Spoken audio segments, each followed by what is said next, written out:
வணக்கம். இன்றைய முக்கிய செய்திகள். புதுச்சேரி பத்திசம்னார் சிபிஎஸ்இ பள்ளியில் இதுவரை கண்டிராத வகையில் ஒரே நேரத்தில் யுகேஜி மாணவர்கள் 9 பேர் பள்ளி முதல்வர் அருட்தந்தை பாஸ்கர் ராஜ் அவர்கள் தலைமையில் சர்வதேச சாதனை புத்தகத்தில் இடம்பெற முயற்சி மேற்கொண்டனர்.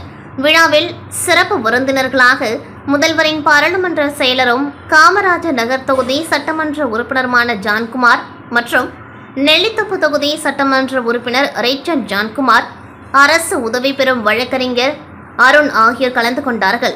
அருட்தந்தை அவர்களும் ஆசிரியர் பெருமக்களும் மாணவர்களும் விருந்தினர்களை அன்போடு வரவேற்றனர்.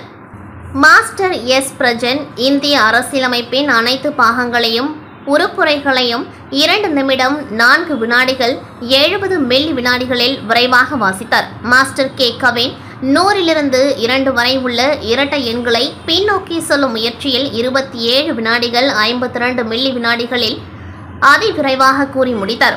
மாஸ்டர் எஸ் வினேஷ் மாதவன் ஏ முதல் ஜி வரை ஆங்கில எழுத்துக்களை 7 வினாடிகள் 80 மில்லி வினாடிகளில் வேகமாக தட்டச்சு செய்தார். மாஸ்டர் என் நகுலன் 1லிருந்து 50 வரையிலான எண்களின் பெயர்களை இடது கையால் 7 நிமிடம் 25 வினாடிகள் 46 மில்லி வினாடிகளில் விரைவாக எழுதினார். மாஸ்டர் டி தர்வேன் 20 நாடுகளின் தேசிய கொடிகளுக்கு 5 நிமிடம் 36 வினாடிகள் 99 மில்லி வினாடிகளில் வண்ணம் தீட்டி சாதனை படைத்தார். மாஸ்டர் ஏ அட்லின் ஜெரின் 50 மூன்றெழுத்து சொற்களை 2 நிமிடம் 13 வினாடிகள் 34 மில்லி வினாடிகளில் வேகமாக எழுதினார். மாஸ்டர் ஜே லியாம் பெனடிக் 7 முதல் Z வரை உள்ள ஆங்கில எழுத்துக்களில் தொடங்கும் நாடுகளின் பெயர்களுடன் அந்நாட்டின் தேசிய பழங்களின் பெயர்களை விரைவாக 44 வினாடிகள் 4 மில்லி வினாடிகளில் கூறினார். மாஸ்டர் கே தஷ்வின் 100 கார் மாடல்களின் பெயர்களை 50 வினாடிகள் 67 மில்லி வினாடிகளில் விரைவாக கண்டறிந்து கூறினார். மாஸ்டர் ஜே தக்ஷன் ஆபரண அட்டவணை கூறுகளை, அதாவது பீரியாடிக் டேபிள் எலிமெண்ட்ஸ், அதன் குறியீடுகளை 1 நிமிடம் 15 வினாடிகள் 64 மில்லி வினாடிகளில் அதிவிரைவாக கண்டறிந்து வாசித்தார். சாதனை நிகழ்வை தொடர்ந்து சட்டமன்ற உறுப்பினர் ஜான்குமார் எம்எல்ஏ அவர்கள் உரையாற்றுகையில், முயற்சி என்பது வாழ்வில் வெற்றி பெற ஒரு திறவுகோல். அத்தகைய முயற்சி இல்லையெனில் எதுவும் சாத்தியமில்லை என்பதை மாணவர்கள் ஆழமாக மனதில் பதிய வைக்க வேண்டும் என்று கூறினர். மேலும் பள்ளி முதல்வர் அருட்தந்தை பாஸ்கர் ராஜ் அவர்களின் செயல்பாடுகளை வெகுவாக பாராட்டியதுடன் பெத்திசம்னார் சிபிஎஸ்இ பள்ளி இருபாலர் பள்ளியாக உருவானதற்கு தனது வாழ்த்துக்களை தெரிவித்தார். சாதனை படைத்த மாணவர்களுக்கு ஆசிரியர்களும் பெற்றோர்களும் தங்கள் வாழ்த்துக்களை தெரிவித்தனர். நாட்டுப்பண் இசைக்கப்பட்டு விழா இனிதே நிறைவுற்றது. பாகூர் தொகுதிக்குட்பட்ட பாகூர், லெனின் நகர் மற்றும் கொரவள்ளிமேடு கிராமங்களில் நிவாரணப் பொருட்கள் மார்டின் ஃபவுண்டேஷன் மற்றும் ஜான்குமார் அறக்கட்டளை சார்பாக ரீகன் ஜான்குமார் அவர்களால் வழங்கப்பட்டது. பொதுமக்கள் அனைவருக்கும் நிவாரணப் பொருட்களை மகிழ்ச்சியுடன் பெற்று சென்றனர். நிவாரணப் பொருட்கள் வழங்கிய ரீகன் ஜான்குமார் அவர்களை பொதுமக்கள் வெகுவாக பாராட்டினார்கள். நிகழ்ச்சியின் போது லெனின் நகர் பகுதியை சார்ந்த நிர்வாகிகள் பிரபா, குணாலன், விமல், அனீஸ், ஜீவானந்தம், இனியன், சிவா, வல்சராஜ், ராமன், ரவிக்குமார், ஜெயகரன் ஆகியோர் உடன் இருந்தனர். இந்நிகழ்ச்சிக்கான ஏற்பாடுகளை பாலா, ராஜகுமாரன், பச்சையப்பன், உமேஷ், கிஷோர், ஜெவின், வினோபாலன் மற்றும் கொரவள்ளிமேடு கார்த்திக், அஜித், பாலாஜி, தமிழ்ச்செல்வன், பிரேம்குமார், ஆகாஷ், பாலாஜி, தவமணி, கலைசெல்வி மற்றும் அக்கிராமத்தை சேர்ந்த அப்பகுதியின் இளைஞர்கள் மற்றும் ஊர் பொதுமக்கள் செய்திருந்தனர். புதுச்சேரி அடுத்த வில்லையனூர் கோட்டைமேடு அருள்மிகு ஸ்ரீ அகோர மாரியம்மன் ஆலய கும்பாபிஷேகத்தில் வேளாண் துறை அமைச்சர் தேனி ஜெயக்குமார் உட்பட நூற்றுக்கணக்கான பொதுமக்கள் கலந்து கொண்டு சுவாமி தரிசனம் செய்தனர். புதுச்சேரி வில்லையனூர் அடுத்த கோட்டைமேடு கிராமத்தில் எழுந்தருளி உள்ள அருள்மிகு ஸ்ரீ அகோர மாரியம்மன் ஆலயத்தின் மகா கும்பாபிஷேக விழா கடந்த வாரம் மகா கணபதி ஹோமம், மனசபிஷேகம் மற்றும் விக்னேஸ்வர பூஜையுடன் துவங்கியது. தொடர்ந்து அம்மனுக்கு பல்வேறு பூஜைகள் மற்றும் சிறப்பு வழிபாடுகள் நடத்தப்பட்டது. இதனையடுத்து 4 கால யாகசாலை பூஜைகளும் நிறைவடைந்து மங்கள வாத்தியத்துடன் வேத மந்திரம் மோத கடம் புறப்பாடு நடைபெற்றது. தொடர்ந்து புனித நீரானது ஆலயத்தின் விமானம் மற்றும் ராஜகோபுரம் தொடர்ந்து பரிவார தெய்வங்களுக்கு மகா கும்பாபிஷேகம் நடைபெற்றது. இந்த விழாவில் வேளாண் துறை அமைச்சர் தேனி ஜெயக்குமார் உள்ளிட்ட நூற்றுக்கணக்கான பக்தர்கள் கலந்து கொண்டு அருள்மிகு ஸ்ரீ அகோர மாரியம்மனை தரிசித்து சென்றனர். கும்பாபிஷேகத்திற்கான அனைத்து ஏற்பாடுகளையும் ஆலய நிர்வாகிகள், ஊர் பொதுமக்கள் மற்றும் இளைஞர்கள் செய்திருந்தனர். புதுச்சேரி ராஜ்பவன் தொகுதியைச் சேர்ந்த ஏழை எளிய +2 முடித்த மாணவ மாணவிகளுக்கு சட்டமன்ற உறுப்பினர் வி.பி. ராமலிங்கம் தனது சொந்த செலவில் நீட் இலவச பயிற்சி வகுப்புகள் நடைபெறுகின்றது. இந்த நீட் தேர்வு பயிற்சி சேர்க்கைக்கான மாணவர்கள் வந்து சட்டமன்ற உறுப்பினர் வி.பி. ராமலிங்கத்திடம் ஆசி பெற்று பயிற்சி வகுப்புக்கான அடையாள அட்டையை மாணவர்களிடம் வழங்கினர். இந்த நிகழ்ச்சிக்கு ராஜ்பவன் தொகுதி பாஜக ஒருங்கிணைப்பாளர் நாகராஜன் முன்னிலை வகித்தார். அப்பொழுது பாஜக நிர்வாகிகள் பலர் உடன் இருந்தனர். காரைக்கால் மாவட்டம் கீழகாசாக்குடி பகுதியில் அமைந்துள்ள ஸ்ரீ சீதலாதேவி மாரியம்மன் ஆலயத்தில் 12 ஆண்டுகளுக்கு பிறகு கும்பாபிஷேகம் நடத்த திட்டமிடப்பட்டு அதற்கான பூர்வாங்க வேலைகள் கடந்த சில மாதங்களாக நடைபெற்று வந்தன. கடந்த 1ஆம் தேதி அன்று காலை விக்னேஸ்வர பூஜையுடன் முதல் கால யாகசாலை பூஜையுடன் கும்பாபிஷேக விழா துவங்கியது. இன்று காலை 4ஆம் தேதி 4ஆம் கால யாகசாலை பூஜை முடிவுற்று மகா பூர்ணாகதி நடைபெற்றது. தொடர்ந்து மங்கள வாத்தியங்கள் முழங்க சிவாச்சாரியர்கள் புனித நீரடங்கிய கலசங்களை சுமந்து ஆலயத்தை வலம் வந்து வேத மந்திரங்கள் முழங்க ஆலய விமானங்கள் மற்றும் மூலர்களுக்கு புனித நீர் ஊற்றப்பட்டு கும்பாபிஷேகம் நடைபெற்றது. கும்பாபிஷேக விழாவில் தொகுதியின் சட்டமன்ற உறுப்பினரும் புதுச்சேரி குடிமைப்பொருள் வழங்கல் துறை அமைச்சர் PRN திருமுருகன் உள்ளிட்ட ஏராளமான பக்தர்கள் கலந்து கொண்டு ஓம் சக்தி பராசக்தி என முழக்கமிட்டு சுவாமி தரிசனம் செய்து ஸ்ரீ சீதலாதேவி மாரியம்மனை தரிசனம் செய்தனர். புதுச்சேரி ரெட்டியார்பாளையத்தில் உள்ள பிரசிடென்சி மேல்நிலைப்பள்ளி மற்றும் பிரசிடென்சி மேல்நிலைப்பள்ளி இணைந்து 12ஆம் வகுப்பு மாணவர்களுக்கு மேற்கல்விக்கான வாழ்க்கை வழிகாட்டி நிகழ்ச்சி நேற்று மாலை 5 மணியளவில் பிரசிடென்சி மேல்நிலைப்பள்ளி வளாகத்தில் நடைபெற்றது. இந்நிகழ்ச்சியில் chairman Indian Institute of Public Administration doctor Dhanapal மற்றும் இயக்குனர் RMD மருத்துவ குழுமம் டாக்டர் ரிபப்ளிகா Sridhar, Narasimha Raghavan SIRC IICA Chengalpattu branch ex chairman மற்றும் எக்ஸ் இயக்குனர் சாலூன் ஸ்ட்ராட்டஜி மற்றும் பிசினஸ் டெவலப்மெண்ட் பாலாஜி ரங்கராஜன் மற்றும் எஜுஃபேஷ் centre principal adviser Sridhar auditor, மேலும் reflex security solution Chennai Chandramouli ஆகியோர் கலந்து கொண்டு மருத்துவம், பொறியியல், வணிகவியல் சார்ந்த பல்வேறு மேற்படிப்புகள் பற்றியும் வேலைவாய்ப்பு குறித்தும் உரையாற்றினர். பள்ளியின் தாளாளர் டாக்டர் கிறிஸ்துராஜ், முதல்வர் ஜெயந்தி ராணி ஆகியோர் தலைமை தாங்கினர். நிகழ்ச்சிக்கான ஏற்பாடுகளை பள்ளியின் செயலாளர் கௌதம் மற்றும் துணை முதல்வர்கள் ஆரோக்கியதாஸ், ஜோசப், ஜான்பால் ஆகியோர் மேற்கொண்டார்கள். இந்நிகழ்ச்சியில் 12ஆம் வகுப்பு மாணவ மாணவிகள் 400க்கும் மேற்பட்டோர் கலந்து கொண்டார்கள். மேலும் 1000க்கும் மேற்பட்ட பெற்றோர்கள் கலந்து கொண்டார்கள்.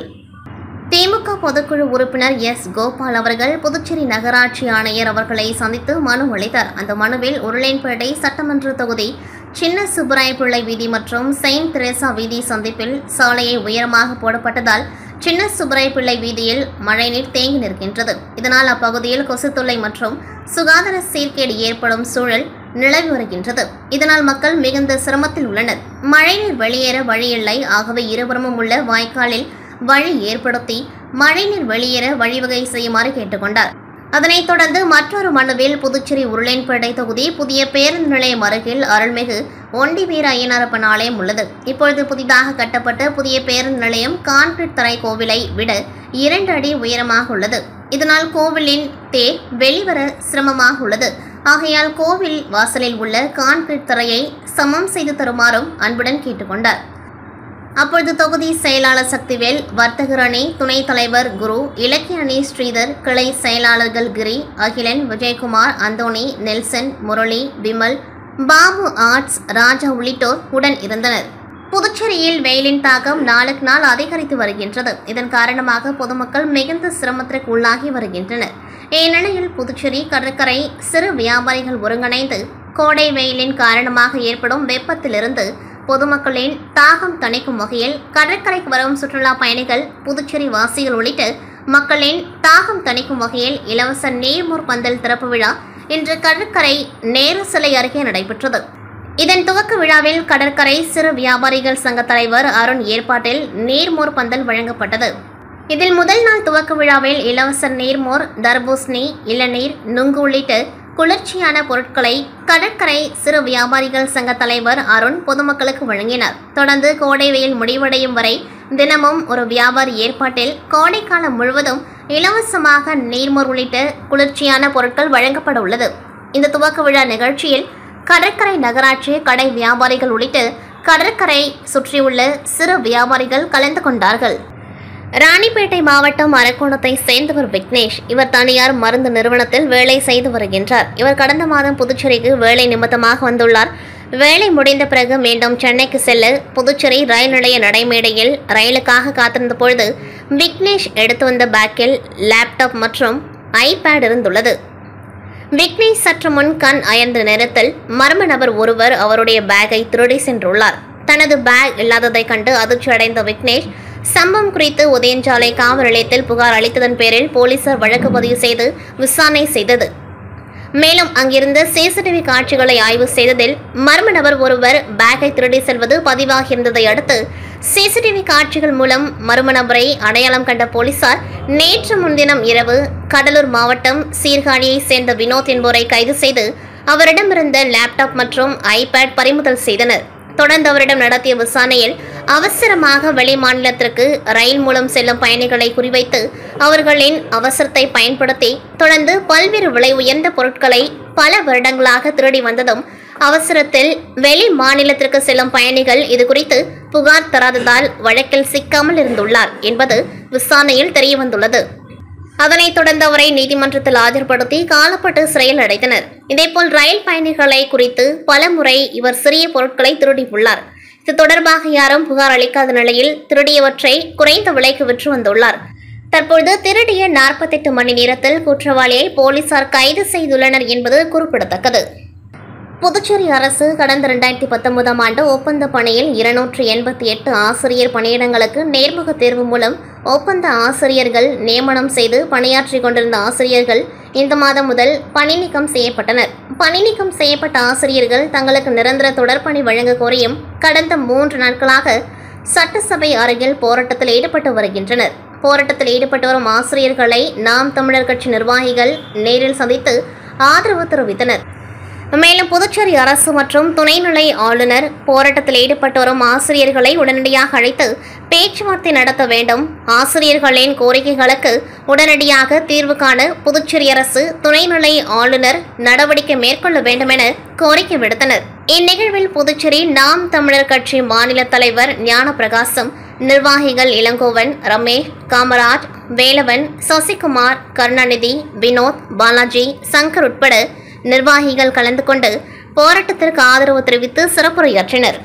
இஸ்லாமியர்களின் உரிமைகளை பறிக்கும் வக்ஃப் சட்ட திருத்த மசோதாவை ஒன்றிய அரசு திரும்பப் பெற வலியுறுத்தி புதுச்சேரி தமிழக வெற்றிக் கழகம் உருளையன்பேட்டை தொகுதி சார்பில் கண்டன ஆர்ப்பாட்டம் பழைய பேருந்து நிலையம் அருகே நடைபெற்றது. உருளையன்பேட்டை தொகுதி தலைவர் பிரான்சிஸ் தலைமையில் நடைபெற்ற கண்டன ஆர்ப்பாட்டத்தில் மாநிலம் முழுவதுமிருந்து வெற்றி கழக நிர்வாகிகள், தொண்டர்கள் என 200க்கும் மேற்பட்டோர் திரளாக கலந்து கொண்டார்கள். ஆர்ப்பாட்டத்தில் வக்ஃப் சட்ட திருத்தத்தை ஒன்றிய அரசு உடனடியாக திரும்பப் பெற வேண்டும் என வலியுறுத்தி கண்டன கோஷங்களை எழுப்பினார்கள். வெளிநாட்டை சேர்ந்த கோலுபெஸ் அலெக்ஜெசஸ் சர்வதேச நகரமான ஆரோவில்லில் தங்கி ஆராய்ச்சி ஒன்றில் ஈடுபட்டு வருகின்றார். இவர் தனக்கு சொந்தமாக தமிழக பதிவு எண் கொண்ட விலை உயர்ந்த KTM பைக் வைத்துள்ளார். இந்த நிலையில் கோலுபெஸ் தனது இருசக்கர வாகனத்தை கடந்த 20ஆம் தேதி புதுச்சேரி முதலியார்பேட்டை 100 அடி சாலையில் உள்ள சர்வீஸ் சென்டரில் பழுது பார்க்க வைத்துள்ளார். பின்னர் 24ஆம் தேதி வந்து அவரது இருசக்கர வாகனத்தை கேட்டபொழுது சர்வீஸ் சென்டரில் முழுவதுமாக பழுது நீக்கப்பட்டு வெளியே நிறுத்தி வைக்கப்பட்டுள்ளது. அதையடுத்து செல்லுங்கள் என அங்கிருந்த ஊழியர்கள் தெரிவிக்க அவர் வெளியே சென்று வாகன நிறுத்துமிடத்தில் தேடி பார்த்தபொழுது அவரது இருசக்கர வாகனம் மாயமாகியிருப்பதைக் கண்டு அதிர்ச்சியடைந்து சர்வீஸ் சென்டர் ஊழியர்களிடம் முறையிட்டார். அப்பொழுது அவர்கள் அப்பகுதியில் பொருத்தப்பட்டிருந்த சிசிடிவி கேமராவை ஆய்வு செய்ததில் 22ஆம் தேதி மாலை 6 மணியளவில் வாலிபர் ஒருவர் அங்குமிங்கும் நோட்டமிட்டு யாரும் பார்க்காத நேரத்தில் சர்வீஸ் முடித்து சாவியுடன் இருந்த கோலுபெஸ்ஸின் இருசக்கர வாகனத்தை கூலாக ஓட்டி செல்வது பதிவாகியிருந்தது. இதனையடுத்து கோலுபெஸ் சிசிடிவி காட்சிகளுடன் முதலியார்பேட்டை காவல் நிலையத்தில் அளித்த புகாரின் பேரில் போலீசார் வழக்கு பதிவு செய்து விசாரணை செய்ததில் இருசக்கர வாகன திருட்டில் ஈடுபட்டது கடலூர் மாவட்டத்தை சேர்ந்த ஸ்டவ் மெக்கானிக்காக இருந்து கொண்டு அவ்வப்பொழுது பண தேவைக்காக பகுதி நேர திருட்டில் ஈடுபட்டு வரும் சங்கர் என தெரியவர அவரை கடலூரில் கைது செய்த போலீசார் அவர் திருடிச் சென்ற வாகனத்தை பறிமுதல் செய்தனர். தொடர்ந்து சங்கரை புதுச்சேரி அழைத்து வந்து நீதிமன்றத்தில் ஆஜர்படுத்தி காலப்பட்டு மத்திய சிறையில் அடைத்தனர். மேலும் சங்கர் மீது காட்டுமன்னார் கோவில் உள்ளிட்ட கடலூர் மாவட்ட காவல் நிலையங்களில் 5 இருசக்கர வாகன திருட்டு வழக்கு உள்ளது தெரியவந்துள்ளது. இந்நிலையில் திருட்டு சம்பவம் குறித்த சிசிடிவி காட்சிகள் தற்பொழுது வெளியாகி வைரலாகி வருகின்றது. காரைக்கால் அடுத்த கீழ் ஓடுதுறை பகுதியில் அமைந்துள்ள பழமை வாய்ந்த ஸ்ரீ சியாமலா தேவி அம்மன் ஆலய கும்பாபிஷேகம் வெகு விமர்சையாக நடைபெற்றது. இதில் சட்டமன்ற உறுப்பினர் நாஜிம் உள்ளிட்ட ஏராளமான பக்தர்கள் கலந்து கொண்டு சுவாமி தரிசனம் செய்தனர். காரைக்கால் மாவட்டம் கீழ ஓடுதுறை பகுதியில் அமைந்துள்ள ஸ்ரீ சியாமலா தேவி அம்மன் ஆலயத்தில் 12 ஆண்டுகளுக்கு பிறகு கும்பாபிஷேகம் நடத்த திட்டமிடப்பட்டு அதற்கான பூர்வாங்க வேலைகள் கடந்த சில மாதங்களாக நடைபெற்று வந்தன. கடந்த 2ஆம் தேதி அன்று காலை விக்னேஸ்வர பூஜையுடன் முதல் கால யாகசாலை பூஜையுடன் கும்பாபிஷேக விழா துவங்கியது. இன்று காலை 4ஆம் தேதி 4ஆம் கால யாகசாலை பூஜை முடிவுற்று மகா பூர்ணகதி நடைபெற்றது. தொடர்ந்து மங்கள வாத்தியங்கள் முழங்க சிவாச்சாரியர்கள் புனித நீரடங்கிய கலசங்களை சுமந்து ஆலயத்தை வலம் வந்து வேத மந்திரங்கள் முழங்க ஆலய விமானங்கள் மற்றும் மூலவருக்கு புனித நீர் ஊற்றப்பட்டு கும்பாபிஷேகம் நடைபெற்றது. கும்பாபிஷேக விழாவில் தொகுதியின் சட்டமன்ற உறுப்பினர் AHM நாஜிம் உள்ளிட்ட ஏராளமான பக்தர்கள் கலந்து கொண்டு ஓம் சக்தி பராசக்தி என முழக்கமிட்டு சுவாமி தரிசனம் செய்து ஸ்ரீ சியாமலா தேவி அம்மனை தரிசனம் செய்தனர். இத்துடன் செய்திகள் நிறைவடைகின்றது. நன்றி, வணக்கம்.